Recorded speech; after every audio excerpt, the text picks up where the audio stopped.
ready? Yeah. Time starts now. We're going to begin top of case. I want to describe what Mexico's reform is, and before I get into our 3 different reasons as to why we're going to regret it. So essentially what this plan is of course that Mexico has elections for judges, but before those judges are elected, they have to be approved by Congress and the president, and Congress and the president are going to approve a really large number of judges and then send them out to campaign before they're elected to their positions by the public. That's just what this is. The framework for this round is going to be net benefits. We think you should regret this reform if it does more harm than good, and we think you shouldn't if it does more good than harm. And now let's get into our 3 different contentions, where hopefully we'll prove that it does more harm than good. Our first contention is on supermajorities and authoritarianism. We think that this plan creates essentially automatic supermajorities between the 2 different sections of government in the Mexican government. We think that this is different from the United States in that there's just a parliament and a judiciary rather than like a president, a Congress, and a judiciary. So when the judiciary is strongly aligned with the parliament, we think that essentially creates a supermajority, which is bad. Why does it create automatic supermajorities? Morena, the current party that won the presidency and won almost all of parliament in Mexico recently and now implemented this reform, they won by almost 30 plus points in the election, and they are projected to absolutely wipe out the judge elections but have the vast majority of not only the Supreme Court but also the entirety of the federal judiciary. We think this is really, really bad because when the judiciary is strongly aligning with the current party in parliament, it allows for really, really easy constitutional violations when these judges believe, and they were elected to believe, that everything that that party does is right. Judges can go and campaign to the public and say, we don't care about the Constitution, we're just going to do what this party wants. We think that a lot of people really, really want this, not only in the public but also in the government. Why? Because people are often inspired by what happens in the United States, especially in Mexico, our nearest and closest ally. People are seeing that Trump is able to abuse our Constitution and that the majority of the public follows him in wanting to do so. People in Mexico also want massive reform. They also are willing to bulldoze the Constitution and allow people to gain an incredible amount of power. And when the judiciary is directly aligned with the current party in power in parliament, that allows that to happen.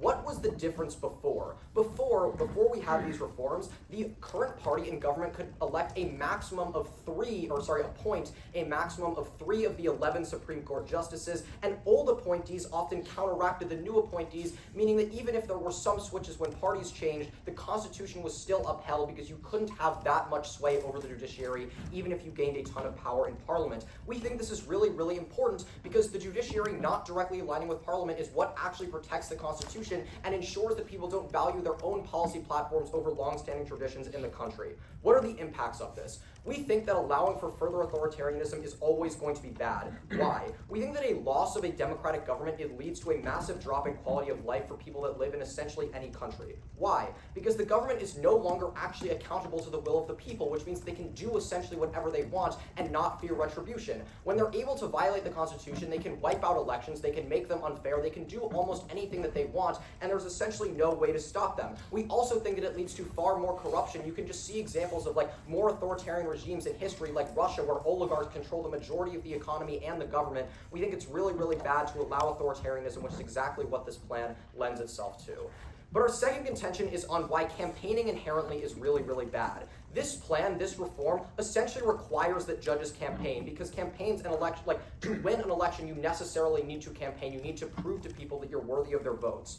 Why is this bad? The first point here is because campaigns and elections are won with money, especially with the fact that Congress and the president are going to be allowing way, way more judges to run than will be elected. You need to make yourself stand out, and money is necessary in any campaign. If you have more money, you can host rallies, you can have a better legal infrastructure and lawyer team, you can buy more ads. You need money to win elections. We saw this again, for example, in the Wisconsin Supreme Court race from just about a week ago, where there was a ton, hundreds of millions of dollars poured into one Supreme Court race, and it really, really, really mattered. We think that what you see here is that judges need to have a really, really large amount of money to win. Where are they going to get that money? We think that there are 2 possible routes. Both of them are really bad. The first is corporate interests. I don't think I really have to explain to you why having corporate interests revolving the government is bad, but I will, because we think that what that means is that corporations now have more power over the government, which means that we have more laws that are passed towards helping rich people and helping corporations rather than helping the populace. The second very likely group, which unfortunately is even worse, is the Mexican cartels. The cartels in Mexico have a massive amount of money and a massive amount of control. They've already been very, very involved in politics, and they are going to funnel money into the campaigns of judges who either support laws that are good for them or just straight up say that they won't judge again, that they will be fair or kind of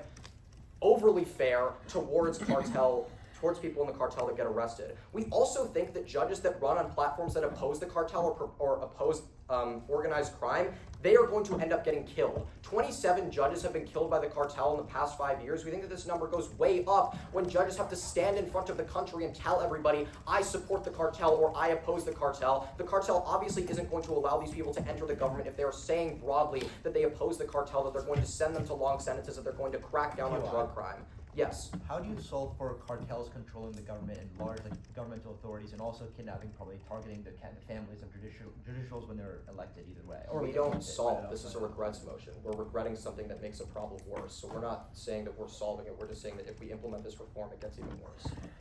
Obviously, yes, cartels are a big problem in Mexico and the status quo also, but it gets worse.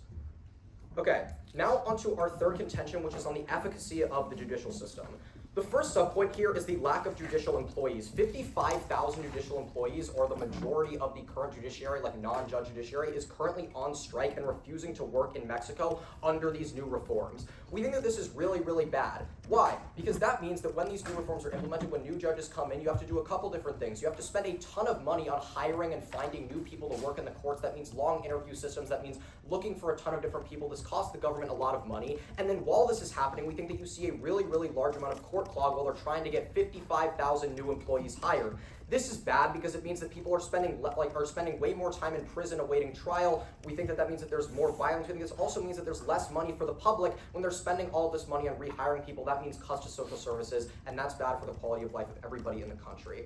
But the second subpoint here is on underqualified judges. We think that a lot of the best judges aren't going to want to campaign. They aren't going to want to potentially risk being killed by the cartels. They aren't going to want to waste a ton of money campaigning, which means that we are going to see far less qualified judges, people that want to campaign, because we think that there's a very large amount of the judge pool that just isn't going to want to be involved in this, which means that we get worse judging. We think this is bad. We don't want the judges to be making incorrect decisions because that leads to legal violations. We think that that's really bad.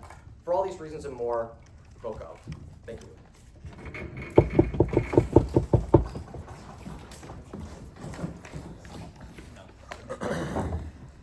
Do judges care if I'm at the podium or? I don't care. It's no. All right. Yeah. Whatever. You're fine. Sorry. Quick off-time roadmap. I'm gonna be going down some topic case, and then I'm gonna be going down. Just go aft. We're gonna go aft and Meg actually. Okay. Is anybody not ready? My time begins in 3, 2, 1. There are some things that the side government is not telling you about what's happening in Mexico. They are not telling you that the public perception that Mexico's court system has is an all-time low. What they are not before these elections were implemented. What they are not telling you is that there are already cartel violence within these appointments, which make it so that the system gets clogged up and bottlenecked, and make it so that they actually don't get to see the benefits that happen in their worlds. And what we further tell you is they don't give you a mechanism as to how elections actually make it any better, or how elections make anything worse. Rather, we tell you that it probably solves the problem to the extent that their own framework is that it's going to be passed by Congress and the president, which are probably already corrupted. We tell you cartel violence on the net is probably going to be the same. Then we look at this idea that, that said, let's go into the advantages. The first idea they talk about is a supermajority. Big thing here, turn this point. The only way to achieve any sort of progressive policy that furthers the institutions of a country is by uniformity within government structures. We tell you the United States inherently suffers from gridlock and isn't able to solve for systemic harms because we have differences within our federal branches and within our legislative branches. We tell you that having uniformity is always a good thing, I'll get to it at the bottom, because it promotes this idea that now you're going to have actual cohesive government structure which is able to address structural reforms that are desperately needed. I'll take it. So are you guys essentially arguing that an authoritarian progressive government is better than a moderate democratic government? We are saying that the worst world is one of government gridlock because it only enables these systemic harms to continue existing. When you have elected reforms and when you have these elections promoting cohesion, then you see a world where you're able to solve for it. Then they go on this idea of people want to bulldoze the situation. We tell you again, you can turn this public perception inherently proves that there's a 64% amount of people that say that the current judicial system, they don't believe in it. Therefore, by the fact public perception is already really bad, people already want to bulldoze it. And even then, this isn't necessarily true. Political swings happen. Therefore, you can buy even if you don't like this argument, there are going to be a time down the line where Moreno falls out of favor, and then eventually they're going to elect judges based on other principles. And also gut check this. People don't just elect judges because they think that they want to see the leading party get all the power. They do it because they think that they have violence in their neighborhoods, and and they want to inherently solve for that. So just by that, like giving power back to the people is probably the best solution for this. Then on the advantage number 2, they talk about this idea of their campaigning is very bad, right? And they need to like prove to people that you are like wanting of their vote. We tell you that probably like these judges are going to be people who are going to be campaigning strictly on the legal processes, to the point that they don't tell you that these judges are all of a sudden going to become populist figures. We buy that they're probably still just going to be advocating for their positions on the bench. We think this is ultimately a good thing. It promotes transparency within the justice system, and these elections ensure that people understand what's going on within their government. This is ultimately good because it increases civic engagement, and it allows for a world in which there are people who are more informed and can then make better decisions when they come to election time. They give the example of Wisconsin, but again, you can turn this. A liberal judge was elected, pushing back against the current regime. This literally proves against their own point of how uniformity occurs. Because a liberal judge being elected in Wisconsin, despite a Republican trifecta, proves to you that like this is not the case. People push back against this uniformity point, but it doesn't actually matter because uniformity is good at solving for structural reforms. Then they talk about this idea of like judges being killed in the past months. Again, they give you no mechanism as to how elections make this system worse. We tell you they're probably just as bad. Cartel violence is just going to adapt to whatever the regime changes. And to the extent that the cartels already influence Congress and the president, which it needs approval for in order to get these judges elected in their own world, you can buy that the cartel is going to have an influence in both situations. At the bottom of this, they talk about cuts to Social Security and how this leads to these cuts to Social Security. This is not actually true. We tell you that there are very detached mechanisms for judicial processes and for the federal spending itself. Wait, POC, sorry, pause time. What is this in response to? This is a response to like your bottom of the ad 3 talking about cuts to Social Security. Like that's again. Thanks. All right. Time continues in 3, 2.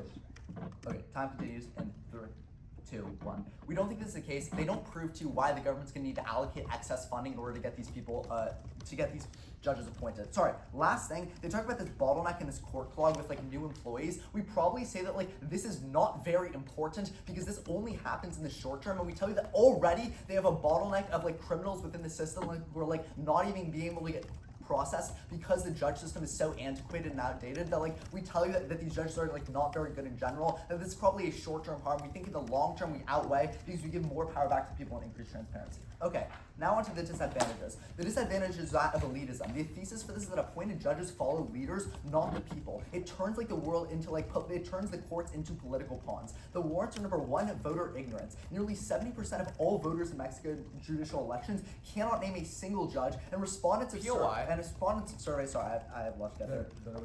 It shows that like people don't know enough. Yeah, it just demonstrates that people don't know enough about their courts and there's a lack of transparency within the system. The second is that of populist overreach. Politicians can now run judges on party slates, right? Like we tell you that like AMLS's Morena party already commands mass media coverage. Like the judges now protect activists, journalists, or indigenous land claims, and it means defying the ruling class, right? Look to how already 4 minority rights bills have been passed since this electoral passing in 2025. Have been proposed because it reflects the majority. Yeah, because it reflects the majority will of the people. The third point here is that of electoral suicide. In 2023, public opinion in Mexico supported military control of civilian policies. An elected judge upholding the Constitution on the army would win re-election. This proves that judges will go against the Constitution in favor of public opinion. It means judges over time. Yeah, there's reforms over time. Judges go against the old documents that no longer hold true. Yeah, I'm judges go sorry, against point of order. We need to pause time here because tag teaming is not allowed at this tournament.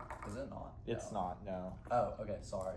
All right. You can communicate in writing, but not verbally. Okay. All right, sorry. All right, time continues in 3, 2, 1.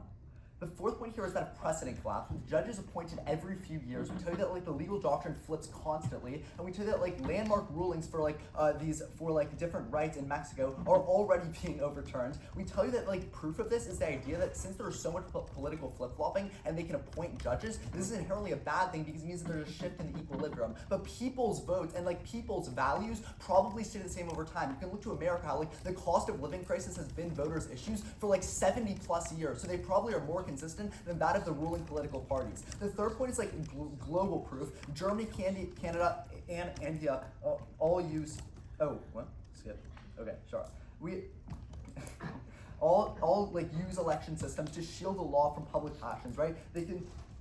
Oh yeah. Oh, sorry. Fifth point is that this global proof argument. Can I have your time? Sorry. Okay, they consistently rank as some of the top justice systems. It's like Canada, India, and Germany, all which have these electoral systems. And then we tell you that like you can look at this idea of like the politicians of like Kenya try appointment elections, and then reversed after corruptions like led to like this in just 2 years, right? This is like an example to you which proves to you that it's not actually effective. Then the impacts of this are twofold. The first is rule of law erodes. It leads to a legal precedent like collapsing, and the second is that of authoritarianism. There is no check in like the executive long term. You can buy that, like circling back to this cartel point because we think it is actually very important. We tell you this idea that like they say themselves the mechanism is that it's approved by Congress and the president before campaigning. But again, we tell you that these congressional people and like the president is already influenced by cartel money. So to the extent that the judges being put up for election are already going to have that cartel influence, we think this is probably a wash in both worlds. Then at the bottom, what are you voting for on side negative? We tell you that this idea of elitism is probably the highest impact in terms of net benefits because the people's will isn't being reflected, and because the people's conscience is probably more reliable than that of its politicians over the long term, you can confidently vote opposition. Thank you. What was the tagline of your second dissert? There's one. That's why. Sorry, we have a lot more sense now. Thank you. All right.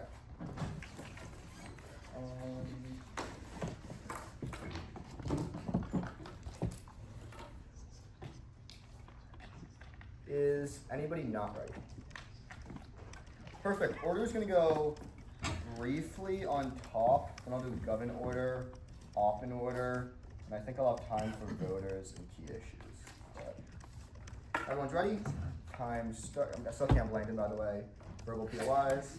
Time to start in 3, 2, 1. Let's start with the misconception coming from the op side of the bench that just because an impact exists in either world, it exists to the same extent in either world. What you're going to see throughout a lot of our case is yes, in both worlds the cartels hold influence. Yes, in both worlds they hold power, there is violence happening. But if you buy there is comparatively more in the opposition world, you're always going to be casting a gov ballot, regardless of whether or not we quote unquote have solvency for all cartel violence. We think insofar as it's comparatively better on the gov, it still doesn't matter, you're still voting for us.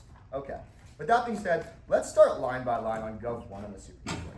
I kind of can't believe the op response here, which is them trying to say like a supermajority is good because it's the only way to change things. And then their response is that it's okay because political swings happen, so it's not going to be one party in power the entire time. The problem is they miss the analysis that when a party is in complete control of the parliament and the judicial system, they can violate the Constitution as much as they want, they can set up rigged elections, they can set up a new system of government. If they control all of the checks and balances and they control the legislation, there's no checkbacks against what the government can actually do insofar as people are always going to be motivated by their own self-interest. They're always going to abuse the system. They're always going to do what's best for themselves to maintain their power. That's the misanalysis from the opposition side. Next on this idea about like the only way to change the system is through like uniformity and like everything needs to be the same in order for anything to change. We tell you yes, but insofar as the change isn't good, it's going to be a really negative impact. But before I respond to that, the second thing I want to tell you is an example that the op themselves gives you about these like new reforms being passed in the status quo. We tell you that this is happening under a gov system because the system hasn't been implemented yet in Mexico. We tell you that insofar as they tell you themselves, the situation in Mexico is getting comparatively better, is progressing over time. We always are going to have some degree of solvency. But the second layer of response here, which is on the fact like uniformity is good, is that the change they're proposing is never going to be good change because people again are always motivated first by their own self-interest. If they have the opportunity and the ability to do what's best for themselves, to abuse the system, to abuse the people, they're always going to do this. Next, on the turn on public perception, like, I don't know, just because the public perception is bad right now, doesn't mean the public perception can't get, like, much worse when, like, all the judges who are elected by the people are notoriously, like, corrupt and all their options kind of suck, or, like, all the good judges get killed off by the cartels or threatened or bribed away, and the only judges they're able to vote for, the only possible answers on their ballots are bad ones. We don't think that, like, increases public perception. Also, they don't impact us out or criminalize it, so we don't think it really matters that much. Lastly, on this idea how like you don't elect people, I don't know, I think our example cross-applies that, but I don't know, I'm kind of confused on the op response here, because at the end of the day, you're buying all of our analysis. They clean drop that there's a supermajority. They clean drop that in our world, a single party controls every single branch of government. They clean drop that there's no checks and balances. There's no way to solve for potential abuse in our world, insofar as there's literally no way to hold the government accountable, which they themselves tell you is so infiltrated by cartels. Insofar as there's literally no solvency in their world, this flows Gov. Okay, on Gov 2 about campaigning. First, they tell you that like they're only going to be campaigning on legal matters, and the only things are going to be their platforms are like, here's my decisions, like, yeah, that's about it. We tell you no. Why? Because judges' first incentive is always going to be to get elected in these elections, and the best way to do this is always going to be to appeal to the public. They tell you themselves the average Mexican individual isn't like that educated on what the law actually is. They're much more easily swayed by like, hey, I'm going to do this thing that impacts your life in this way. I'm going to do this policy. I'm going to punish or not punish these types of people, 1 second, in a way that allows us like to benefit your life. Insofar as that's always going to be the top priority for judges, what you're going to see is they're going to campaign on platforms that are quote unquote beneficial to the populace. They're not going to purely do legal matters. They're only going to appeal to the interests of the majority. Yes. If you spend your entire life becoming a judge and then you get appointed and become one, do you think that you care about getting elected more than like the legal issues? Well, I think that if you spend your, to be fair, a lot of the requirements for becoming a lawyer, like you have a law degree, like you're you're appointed by, or at least allowed to run for office by the executive branch and the judicial branch. We think that like a lot of these people, yes, if you want to become a judge, your first priority is to become a judge. I don't know, it's like seems pretty self-explanatory. Next, on this idea of like the liberal judge in Wisconsin, I don't know. This like wasn't the point of the example, but we also think this reflects the fact that like Trump is like falling out of power generally, and that's reflecting that perception of the U.S. And then they say on the idea that like judges are going to get killed by the cartels if they run on platforms that are harsh on crime. Say like, oh, but this isn't going to be worse. We tell you, yes, it is. Why? Because in their world, judges have to publicly say before they are appointed as judges, hey, I'm going to do this thing, I'm going to be tough on crime, I'm going to try to hunt down the cartel members. Insofar as it's comparatively easier for cartel members to hunt down people who publicly say they're going to be against them, we think, again, this very cleanly flows Gov insofar as the comparative harms of judges getting killed by cartels is so much worse in our world. I also want to cleanly flow through and extend the analysis Austin gives you about how money wins campaigns, and the only two possible sources to get money for these campaigns are going to be through corporate interest and through cartels. There's no interaction here whatsoever from the off speaker. Next on Gov 3 on elections. I don't know, they kind of have a lot of similar responses here. First, on this idea how like there's like going to be more power to the people. They classify this like a lot over a lot of things. We tell you no, insofar as you're buying our first contention, because they literally agree to it, that comparatively, like the government's going to have enough power to rig the elections and to prevent the people from actually having any say whatsoever. This cleanly flows Gov. Secondly, on this idea how like there's already court clog and all this kind of stuff. Like again, just because there is court clog in the status quo doesn't mean we can't make it worse in the op world. If you buy that it's worse, it's still flowing Gov. They don't actually interact with any of the analysis there. Finally, on social services, they say like no, because we don't have to prove why there's going to be additional funding needed for the court system. But like we literally do, like Austin tells you, there's 55,000 people, a majority of the judicial system, on strike right now. If you want the system to work, you have to replace them in some degree. That's going to cost money. I tell you, this money is always going to come from social services first, because it's historically always where governments cut funding from first. Last, on like underqualified judges, they basically say like this isn't going to happen. But I don't know, they don't really interact with the analysis Austin gives you about how comparatively judges are going to be de-incentivized from running for office when they know they have to secure funding for their campaigns. They have to run on a platform. They have to garner public support. There's an increased threat from cartels. Insofar as all these factors are influencing what they're going to do, they're comparatively less likely to run for office. This includes the most qualified judges. Thus, we see that judges are going to be comparatively worse on the op side of things. Finally, on op 1 on elitism, I think if you believe a lot of my responses earlier in the round, you can cross-apply them here. But let's go through what op tells you. One, they tell you on like voter ignorance in general. But I have like two pretty like non-unique calls on this entire contention. One, we tell you that even in our world, the people elect the government, and the government appoints the judges. So people are still going to have a say in who the judges are to some degree. It's not direct democracy, but it's indirect democracy. People still have a say insofar as they choose the people who appoint the judges. But secondly, we tell you that this plan, what the plan is, makes this contention pretty non-unique insofar as the executive branch has to pre-approve all of the candidates beforehand. There isn't like that much elitism that's being rooted out because like the executive branch still has to be like, okay, we'll allow this person to run for office. We're not going to do that if it's against their interests. On reform, I already responded to that. Finally, like legal doctrine flips constantly. We tell you no, this flips off in our world. Finally, on the good like examples, we tell you on like in the world, we tell you this is different situations. You can't cross-apply them to Mexico. Thus, I urge the Dalton GL. Thank you. Great speech. Order is going to be top of case framing. Advantages in order. Disadvantage. Sorry, what was order? Top of case, advantages in order, disadvantage. Okay,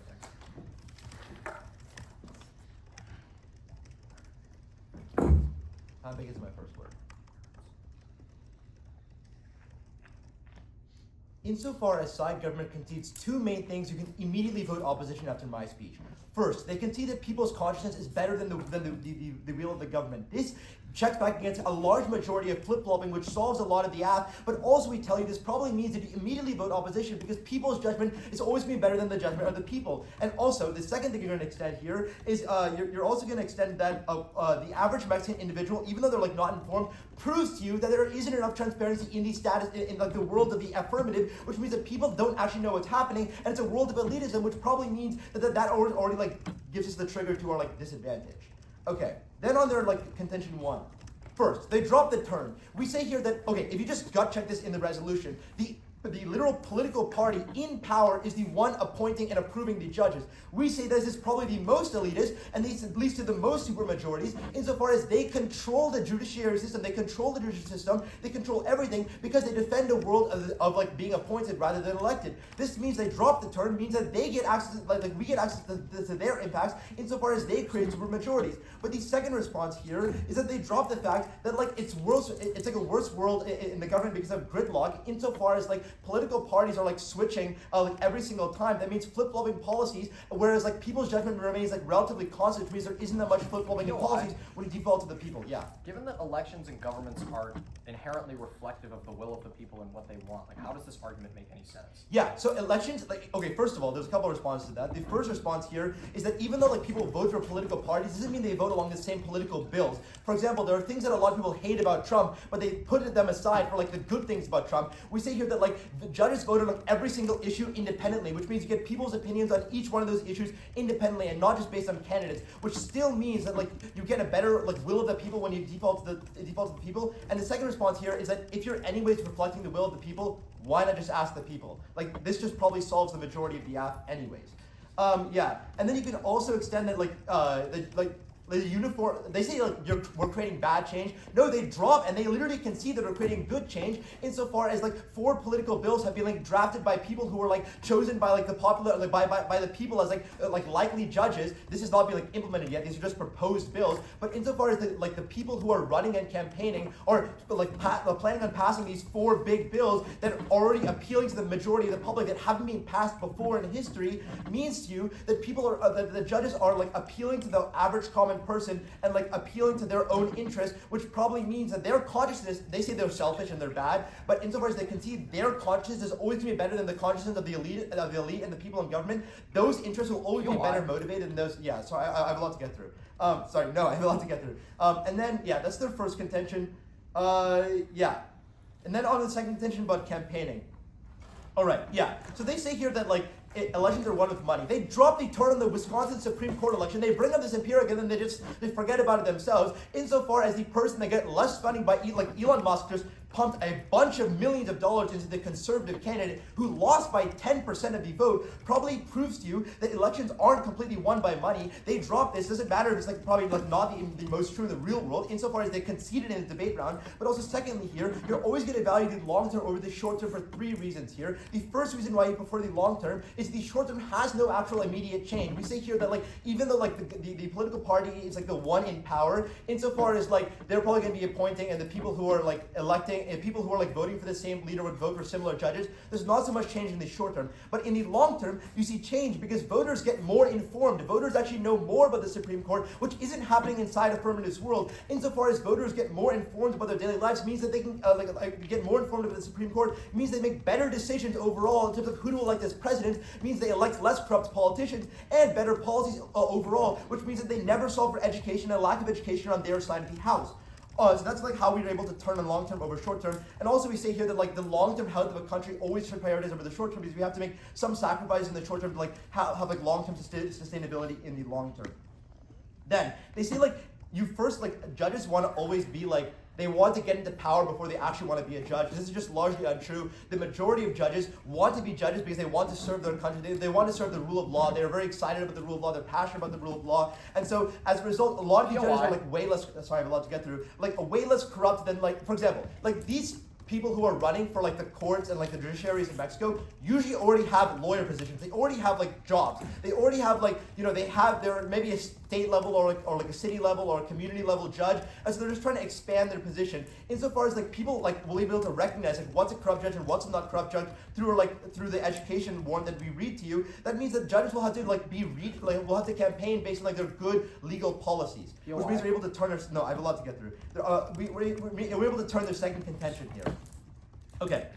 Then on the third contention about efficacy, they said it's relying on their winning contention 1, but insofar as they aren't winning contention 1, they don't get access to this is the contention 3. But also they say like a lot of people are on strike. Just turn this here. Insofar as like people don't trust the government because like people don't trust like the whole elitism, even though that they're winning by a large majority, people want to make their own decisions and want to have a say in government. That means people are like, once again, they don't like, they're very like annoyed at the government. They go to strikes themselves, and also that means there's more qualified judges because people will be able to like research new experience instead of have like corrupt politicians who have no experience and want to serve their own political agendas, vote in their underqualified judges who just serve their own intentions. You can see here with like Clarence Thomas, who probably just serves serves the Conservative Party, despite like the fact that they literally have like zero like there's like very like little appeal to actual policy. You know why? No, I have a lot to get through. Sorry. Probably not much POS in this speech. Okay, a big thing you want to note here is the mechanism for which like the side government appoints judges. They say they first have to get screened through Congress and then through the public. But this is just like a large mischaracterization of how it works. Because insofar as like usually Congress approves the vast majority of judges and a wide majority of others, it's no change. There's no delta between the government and the opposition. Because if the government had to screen through all of the candidates, then it would be the same candidates that were running in our world and in their world, and the same candidates that are probably winning insofar as the political parties are the same. You have to buy with a large, like a large certainty here. The delta between the government and the opposition is that Congress usually screens, like if you don't have a criminal record or have like basic like background checks, they usually get passed through Congress, and it's like a normal election where most judges are able to run, which means we get access to our facts that like you're able to have like more representative and like representatives and like diversity in government. Then, on elitism. Elitism goes like largely undercover here. They drop a lot of our warrants here. They spend like 30 seconds on our case. You can extend here the voter ignorance turn, where we tell you here that like the majority of voters don't know enough right now, and because you're prioritizing the long term, you prioritize the education of these voters through making it more accessible to the public. When judges go out and campaign, they campaign about their previous law decisions or the legal decisions or about how the rule of Mexico works, which means people get more educated and more informed because the status quo before the world, like the world getting appointed is like the world being appointed is like very bad for their education. But the second thing you can extend here is the dropped populist overreach link and the dropped electoral suicide link. This is a clean ballot for the opposition insofar as these elected judges will go against old documents that say bad things that are not good for the will of people in the modern time and will reflect the will of the people. Insofar this is the best thing in terms of the social contract theory of John Locke, insofar as like you probably want to reflect the rule of the people and the will of the people and not the will of the people like 250 years ago, means that judges are more adapting to modern times. You can extend our impacts here of the rule of law erodes, probably the biggest, highest terminal impact in the round, and also extend the global precedent. Yes, other countries have tried similar things and failed. This probably means we're ahead in the empirics debate and proves to you that other developing nations like Pakistan and Kenya tried to implement these appointment elections and had more corruption and had to reverse the appointments and had to go back to election systems. For these reasons, vote off.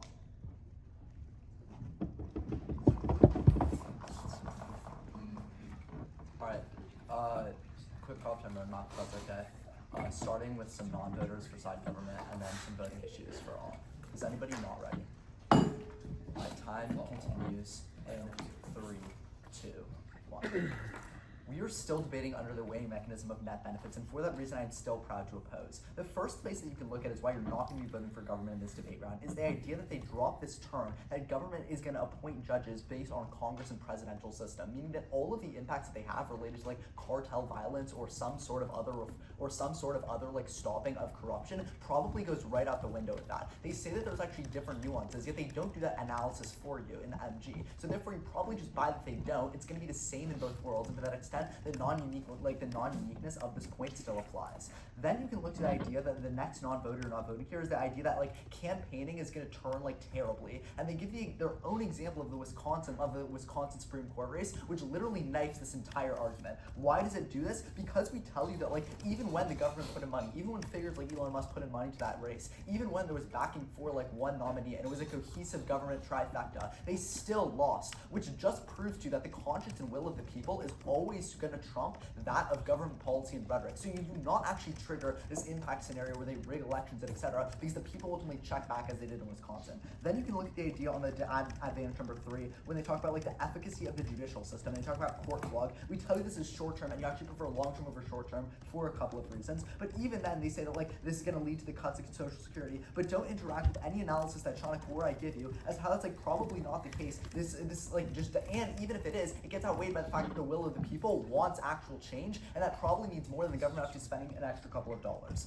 Then the next place that you can go to is some easy wins for side opposition. We tell you that like we tell you that like the argument of elitism goes extremely undercovered in this debate round to the extent that most of the links get virtually untouched or just cross-applied sloppily from affirmative case. You can probably buy with like 100% strength the link that we get access to these impacts. What are the links that we actually go for here? 2 things. Number 1, voter ignorance. This gets us into our civic engagement impact, which is probably the highest in the round, because as I tell you in my LOC, having civic engagement is what leads towards like more understanding and checkback and political engagement, which creates a more informed electorate and a higher quality of life because now they're more informed in their political making processes. This increased quality of life is probably the most amount of good for all citizens within Mexico who have to deal with these elections. Then the next place that you can look is the idea of populist overreach and how we tell you that like right now Morena's party is commanding mass media coverage which is politicized, and as a result the will of the people is getting drowned out. But to the extent that they drop that the conscience of the people is constantly more important than that of the government because the will of the people stays the same, like the cost of living is the most supported priority over 70 years, you probably buy this idea that we get access into like our democracy or like authoritarianism and like the erosion of democracy argument, which is again super important because then it triggers their own impact scenario, which tells you that like you're going to get this terrible outcomes for the people, and that's probably weighs the most on magnitude in this debate. Like that probably is high on magnitude in your like calculus because we tell you that if you get access towards these like erosion impacts that we give you in our disadvantage number 1, that again is going to lead to a decreased quality of life for everybody, which is what we see. And then we tell you that like with civic engagement, they can get better social services policies, and this inherently turns the cost arguments if they're more civically engaged, right? To the point that we literally get no discussion on civic engagement from affirmative. You can buy this with 100% strength. Like they really have to explain to you why this is not like going to be one of the highest issues and most cleanest issues on your judging seat. Aside from that, the other things that like they might try to go for this idea of like there's discrepancies between non-uniqueness, but Shauna gives it to you quite cleanly, which is it doesn't really matter whether or not there's corruption at like the election level or whether it's at the appointment level, because we tell you regardless corruption's going to happen, and the candidates that are being pushed towards people for election are just going to be corrupted by like cartel violence and by cartel money, etc. So we think on this largely it's just going to lead to this facade. It's not actually going to do anything. And then you can look at the idea that like it doesn't actually really matter. Like corruption solves into the neg as people check back against it when they become more civically engaged. So even if like somehow you wanted to vote on this, you can still clearly look at civic engagement as a real reason why you're voting opposition. Thank you.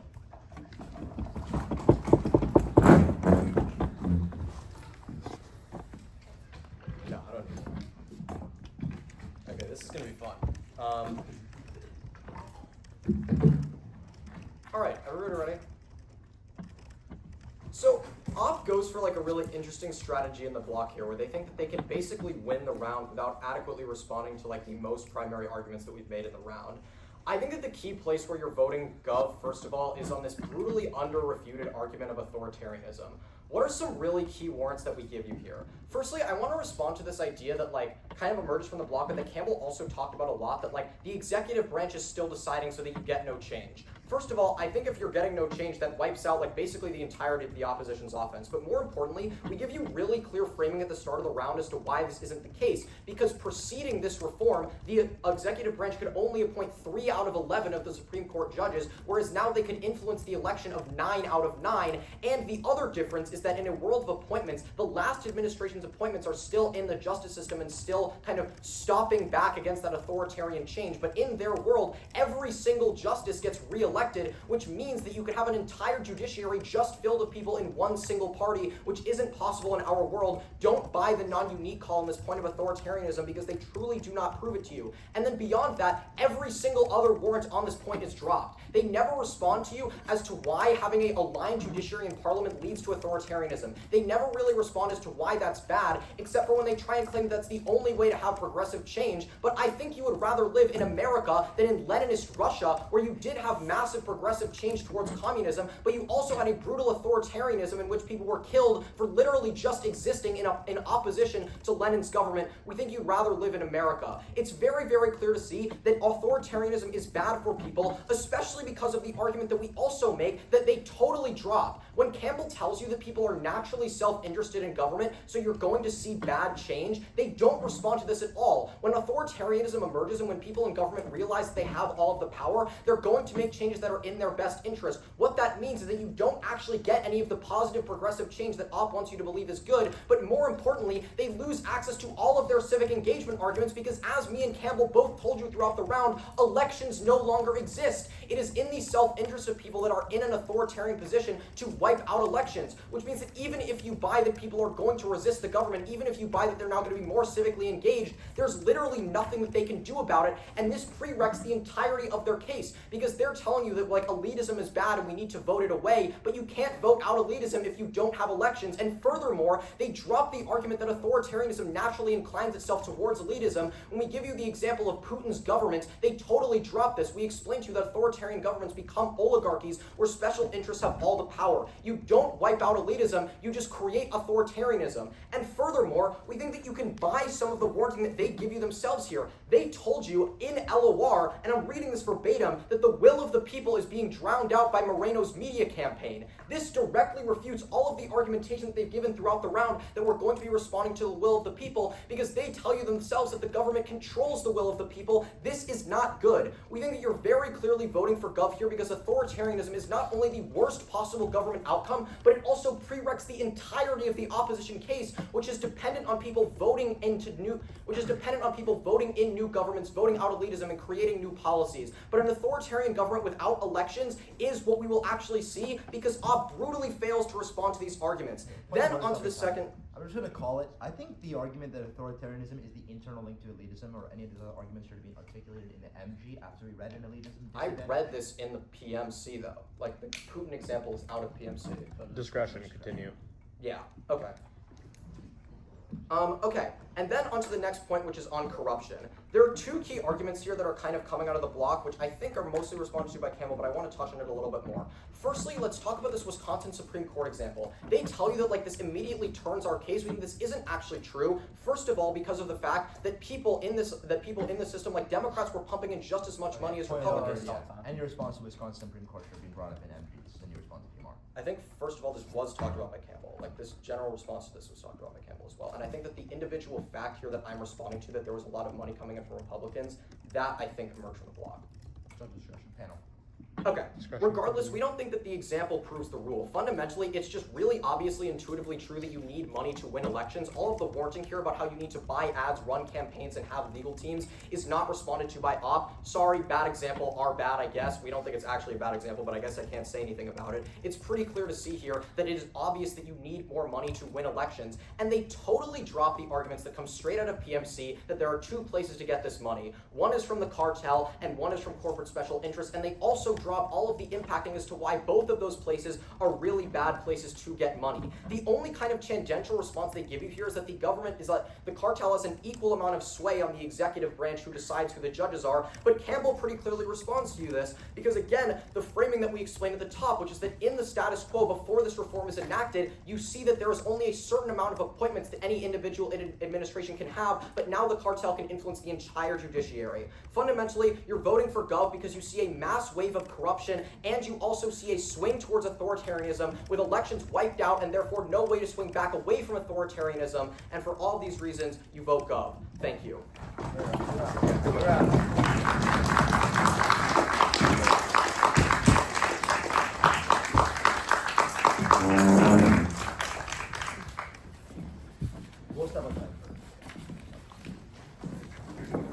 Let me know when you guys have submitted your ballots.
Let me know when you guys are ready. Yeah.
judge out of 5. That's exciting.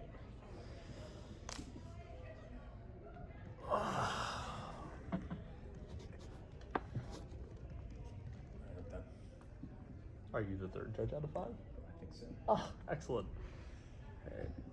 That means that we're just Don't waiting make me on- speak first, because I'm the non-tech one. No worries. I am not the tech one either. I don't know if anyone is a tech one anymore, so Okay.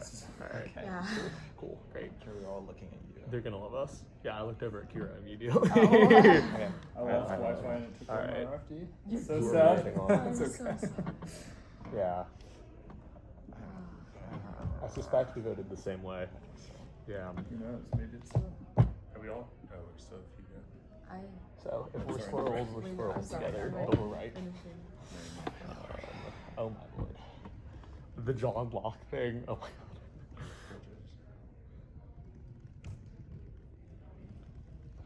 I wrote it down in all caps. And then I looked over at Elliot and chuckled. This is semifinals of TOC. Hey, they did fine. I don't think so. Video's still going. I think they did fine. And also, I genuinely believe that. Yeah, I just fine. paused. Where did I start? Here, I'll pause it. This, right? Swerving and fidgeting. Perfect. There we go. So, you want me to go first? Okay. All right. Well, I want to preface this by saying congratulations to all of you. Again, this is like great that you all made it here, and you're all very talented debaters, and this was great. Okay. I'm so sorry. Can you speak up? People in the back want to hear you. Of course, absolutely. I'm going to talk loudly because I can talk loudly. Okay, so I'm going to reveal the panel decision, and then I'll explain my RFD, and we'll go person by person. So I was worried there would be squirrels. There are no squirrels. It was a 5-0 decision for the government. I voted for the government. Here is why. Oh, there's applause. Okay. So here is why I voted for the government. Basically, I'm just gonna set a timer for myself because Elliot makes fun of me for talking for too long. I'll set the timer, Elliot. You don't have to. I'm fact checking. Oh, he's fact checking me. We have Okay, multiple sources that's of nice. All right. Would you prefer a 5-minute or an 8-minute? I give you the option. 5. I'll do the 5. Okay. People have spoken. I voted for the government. Here's why. So opposition is basically premising their entire case on this like nebulous like will of the people thing and long-term voter education, which I think is just really hard. I think you're giving yourself an unnecessarily large burden by like shackling yourself to something that like is hard to achieve. Just like the link chain to it is really long, and you basically concede that short-term like some things might happen, but long-term the will of the people, right? And so I have problems with this, right? Government is giving me really good actor analysis for telling me that self-interested politicians are just going to use like the government to shut down elections, and that this is a priori. Which I buy, because if there's no elections, then like how can the will of the people be heard, right? And what if the will of the people comes out through the, Moreno media campaign, which I think that government effectively weaponized against opposition. I understand the Wisconsin example is, I guess, bad for government. I do buy the point of order that you saying that the Democrat was funded is new. Your partner did.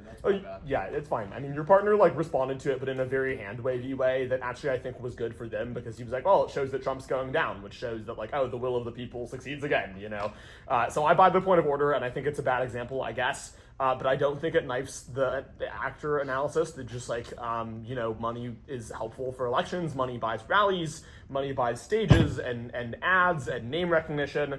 And so I just like, I don't know, all this money stuff, all the stuff around like, the cartels and the corporations will basically be buying these elections, I see mostly not refuted. I think cartels is like kind of a wash. It's just like there's like back and forth and whatever, but I still buy the cartel money point, which both sides are telling me is bad.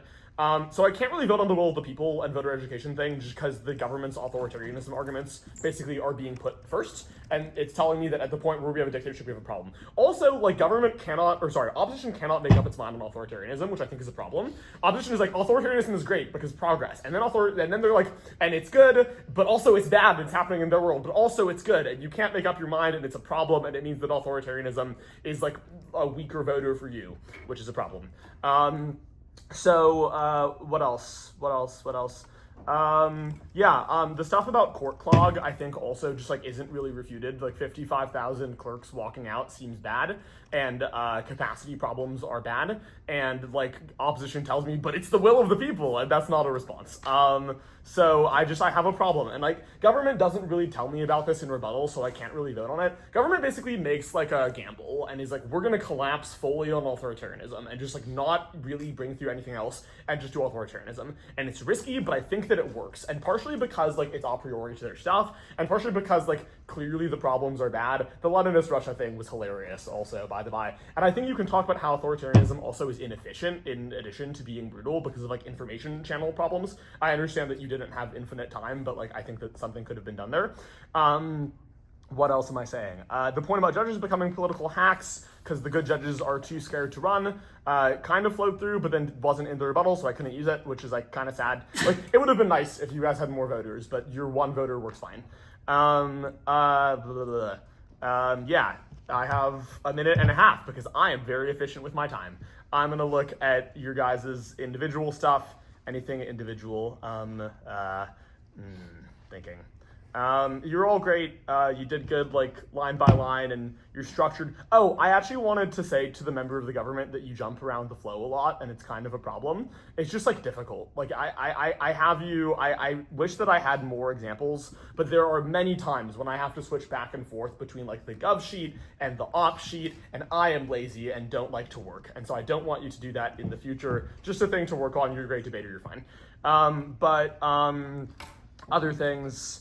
parties in power, appointing and approving judges, yeah, I mean, I don't know. I guess a general feedback for the opposition, and I already kind of said this, but like, I just think there's a lot of their analysis you don't really interact with. And like, basically, MO tries to do this thing where they're like, they didn't respond to our point that the will of the people is always right, and therefore we're gonna go crazy on the will of the people, which is like kind of clever, and like, I guess they don't respond to it, but just like, I don't know, it's very risky, and it's kind of just like dropping a lot of their other stuff. And so all this like cool stuff about like capacity and whatever doesn't really get talked about. And in the end, it's an authoritarianism debate. And op can't decide on authoritarianism. And Gov is telling me that these guys are going to come in and vote themselves into power forever.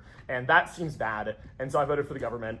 You all did great. You all deserve to be here. Congratulations. I hope to see you next year or go to college and have fun. All right. That's my time. Cool. I'll be fast. Okay. Interesting debate. I think complicated debate. Kind of a messy debate. My main point of feedback, I agree with most of what Kai said. Guys, it's a regrets motion. Please do two worlds analysis. Please tell me what each world looks like, right? When you have a world that is like the status quo and then you have a world that is not the status quo, like literally no team tells me in specifics like what each world looks like, what these appointments look like, what elections look like, what the alternative is in terms of like people. I literally get this analysis mainly out of the PMR that says that like 3 out of the 11 SCOTUS justices, this was brought up earlier, but like was like a hand wave. And then I get this analysis out of the PMR that says like 3 of the 11 SCOTUS justices are appointed, but like what about all the other judges, which is like the main people that we're talking about? I just didn't think this was clear enough, and so a lot of my analysis on like authoritarianism is kind of really messy because I don't know what like each side is kind of fundamentally advocating for. I think I ended up voting Gov mainly because I think unfortunately, opposition, you guys flip-flop way too much on authoritarianism. I do think that this response coming out of the LOR or LO that just says like, you know, hey, actually we think authoritarianism is awesome because like unified government. And then like later being like, well, actually no, authoritarianism is really bad because it's like bad for people. I'm just like, well, I can't vote on authoritarianism because I have these like two conflicting analyses. And sure, like you collapse on one, but like, I don't know, you spent a whole speech talking about the other one. So I feel like I can't just ignore that. And then I think a lot of the other Gov points on just like corruption and bad justices and judges, I think I agree with Kai. It just flows to the government team because I think that like, yes, you know, it is kind of true that when you give a ton of money to a person, like in reality, it's like easier for them to win elections. I think again, the Wisconsin example is like crazy. And I think like Democrats, by the way, didn't put in just as much money. Elon Musk put in like way more money than Democrats and still lost. So, you know, anyway, I think it was complicated, but then on cartel violence, I also end up voting for Gov just because, yeah, maybe there is going to be, it's easier to influence people and influence these elections probably in the opposition world. So I end up voting for Gov, but please do two worlds. Please be consistent with your ideologies in debate. Yes, thank you for the round. voted for the gov also. Guys, all four of you did a great job, so congratulations. You know, I also voted mainly on the authoritarian issue. It really, what the gov said resonated with me, and I agreed that I got a little lost on the ops view of that. I thought the op did a great job on discussing civic engagement, the value of that. I think you addressed the corruption issues well. I thought the gov's argument on authoritarianism really was the most one that mattered to me most, as well as money in elections. I understood your analysis on Wisconsin, even though Wisconsin ultimately went to the Democrats. And then I actually, on the quality of the judges, it was interesting. I think you guys brought that up first, but I think it helped the gov at the end of the day. So that was one thing that I thought was a little bit of a footfall. But great job. Okay, I guess I can go next. I also, congratulations to y'all for being here. You're all phenomenal debaters. This is a really great round to judge. Ultimately, also voted gov on authoritarianism contention. I think I voted very similarly to Kai. I'd say that the gov is very right, and on the op mishandles authoritarianism contention.